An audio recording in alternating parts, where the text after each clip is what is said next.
Assalamualaikum dan salam sejahtera. Bersama saya Noliana Syafiqah Cik Faiz bersiaran dari Majlis Sukan Negara Bukit Jalil untuk liputan harian Sukan Commonwealth Birmingham dan Sukan Para ASEAN Solo 2022. Kita mulakan dengan berita gembira dari kamp badminton. Skuad berpasukan campuran berjaya membuka laluan emas untuk kontingen negara apabila mencatat kemenangan 3-0 pada aksi separuh akhir.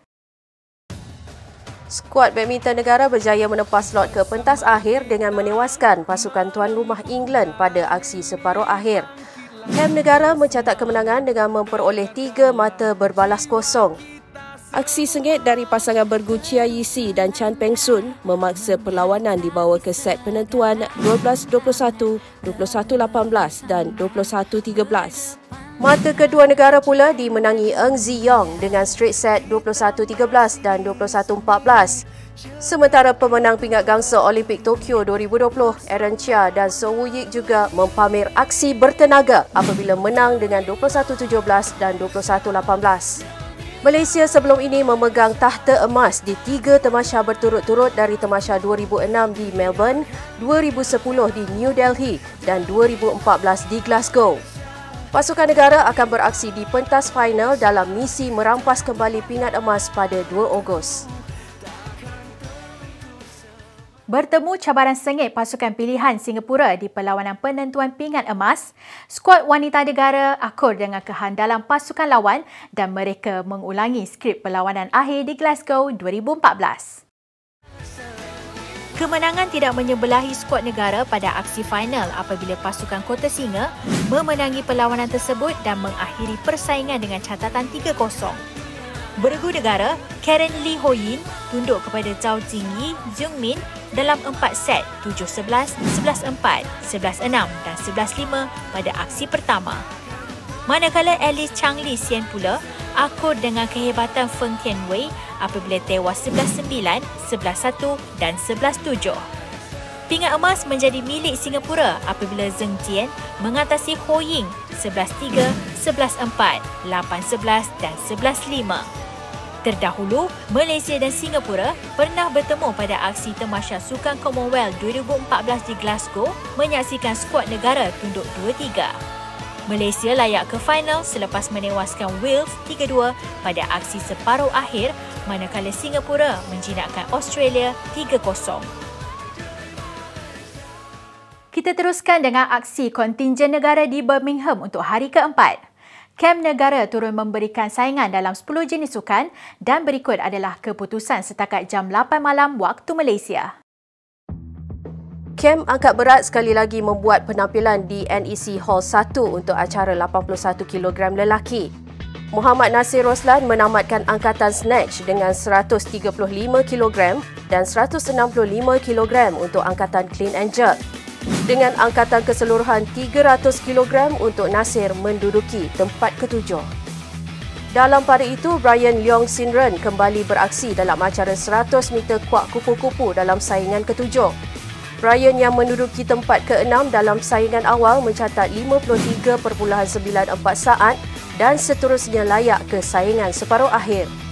Perenang wanita negara Pi Jing Eun berjaya melayakkan diri ke peringkat separuh akhir saingan 100 meter kuak dada wanita di Sandwell Aquatic Centre. Jing Eun berjaya mencatat 1 minit 11.32 saat untuk menempatkan diri dalam kelompok 16 terbaik. Siti Zalina Ahmad gagal mempertahankan momentum apabila kecundang di peringkat separuh akhir perseorangan wanita di arena Lone Bowls Victoria Park. Siti Zalina yang tewas kepada Lucy Beer dari Junzé dengan catatan 15-21 akan bertemu dengan Shay Wilson dari Norfolk Island untuk saingan pingat gangsa. Kita beralih ke perkembangan Sukan Para ASEAN ke-11 di Solo, Indonesia. Tuaian pingat emas di Solo bermula di lapangan olahraga dan kolam renang menjadi lubuk emas buat kontingen Malaysia. Setakat ini, Malaysia telah mengumpul 10 pingat emas dan 3 pingat perak. Laporan penuh bersama Adila Muhammad. Assalamualaikum dan salam sejahtera. Penyertaan penuh cabaran dan pengorbanan. Muhammad Ziad Zulkifli menghadiahkan pingat emas keempatnya di Tamasya Sukan Para ASEAN kepada isteri tercinta Zafira Nasir yang kini syarat mengandung dan dijangka melahirkan anak ketiga mereka pada bila-bila masa. Ziad hadir ke Solo meninggalkan kegusaran dalam hati di mana isterinya hanya menunggu masa untuk melahirkan anak. Pengorbanan itu berbaloi apabila beliau menepati ramalan memenangi acara lontar peluru kategori F20 dengan catatan 16.92 meter. Ziad mendedikasikan pingat emas yang dimenanginya kepada isteri tercinta yang memahami tuntutan sebagai seorang atlet. Gold medal ni sebenarnya saya bertujuan kepada wife saya. Wife saya akan beranak dalam tak tahu. Kita tunggu hari ya, mungkin hari ni ataupun esok. Saya tinggalkan dia dan saya korbankan dia. Saya korbankan diri saya untuk pergi ke Parasian. Saya cuba dapat yang terbaik, nak hadiahkan untuk dia. Dan juga ni untuk coach, untuk kawan-kawan yang support dan juga semua seluruh Malaysia. Lebih manis, Ziad tidak menyangka pingat emas yang dimenanginya merupakan emas sulung kontingen Malaysia di Temasya edisi ke-11 itu. Dalam karier saya selama 12 tahun, ni first time saya dapat first gold medal. Itu satu kebanggaan untuk saya dan juga negara. Saya tak menyangka ni first gold medal untuk negara. Dalam pada itu, rakan sepasukan Muhammad Alif Muhammad Awi melengkapkan hat-trick pingat perak dengan catatan 13.46 meter, manakala pingat gangsa milik wakil Thailand. Catatan 6.48 meter pada lompatan kedua memastikan impian Eddie Burnett untuk memperbaharui rekod miliknya sendiri tercapai, sekaligus menghadiahkan pingat emas kedua buat kontingen Malaysia. Turun beraksi dalam kategori campuran F44-64, Eddie jelas berada dalam kelas tersendiri dengan 4 daripada 6 lompatan yang dilakukan melebihi catatan 6 meter. Bermula dengan lompatan pertama dengan catatan 6.33 meter, Eddie terus garang mendahului di mana catatan 6.48 meter pada lompatan kedua jelas sukar ditandingi peserta lain. Catatan itu menyaksikan beliau memenangi pingat emas sekaligus berjaya memperbarui rekod miliknya sendiri yang dilakukan sebelum ini. Saya bersyukurlah dapat buat rekod baru. Saya pun tidak sangka dapat buat rekod baru. Sebelum ini saya cakap mungkin akan dapat, tapi syukur hari ini saya dapat buat rekod baru. Happy, saya gembira dapat buat rekod baru, rekod game ini. Eddie jauh meninggalkan pesaing terdekat tuan rumah yang berpuas hati dengan pingat perak, manakala wakil Thailand dengan pingat gangsa. Sementara itu, dalam acara 100 meter T36, Muhammad Rizwan Muhammad Puzi menguasai acara kegemarannya dengan catatan 12.220 saat.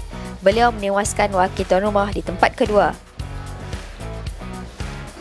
Mak, ayah, abah ini kakak mama hanya mesti itu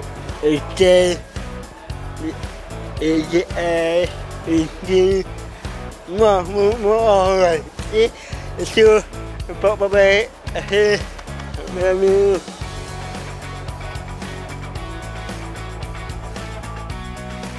Dalam pada itu, pembawa jalur gemilang kontingen Malaysia di Temasya Sukan Para ASEAN Muhammad Zikri Zakaria mencipta kejutan menyumbang pingat emas dalam acara lontar peluru kategori gabungan F53-55. Rakan sepasukan Muhammad Amirul Alif Abdul Rauf sumbang pingat perak. Freddy Dawan mengetuai tuaian pingat emas atlet negara di Kompleks Renang Jatidiri di Semarang. 6 pingat emas diraih dengan 3 rekod baru Temasya berjaya dicipta perenang negara. Freddy Dawan memulakan kutipan pingat emas pasukan renang dengan memenangi acara 400 meter gaya bebas kategori S10.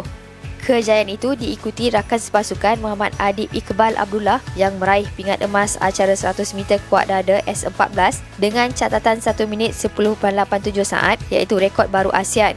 Emas seterusnya hadir menerusi Abdul Halim Muhammad dalam acara 100 meter kuat dada SB8 yang memperbaharui rekod kejohanan dengan catatan 1 minit 18.61 saat. Carmen Lim pula menghadiahkan pingat emas dalam acara 100 meter kuat dada dan pingat perak acara 100 meter gaya bebas kategori SB8. Tuaian pingat emas diteruskan di sebelah petang menerusi Muhammad Iman Aiman yang mencatat rekod baru tamasya dalam acara 50 meter kuat lentang kategori S14 dengan catatan 32.37 saat. Brenda Anila Leri tutup tirai hari pertama sukan renang berlangsung dengan pingat emas acara 50 meter kuat lentang wanita kategori S4. Itu sahaja laporan saya, Adila Muhammad bersama jurukamera Muhammad Saiful Azri Samsudin dari Solo, Indonesia untuk Buletin MSN. Terima kasih rakan setugas di Solo, Indonesia. Sekian sahaja laporan daripada kami. Sebelum kita berpisah, jom kita saksikan carta kedudukan pingat terkini dan jadual aksi kontingen Malaysia di Birmingham dan Solo. Kita bertemu lagi esok.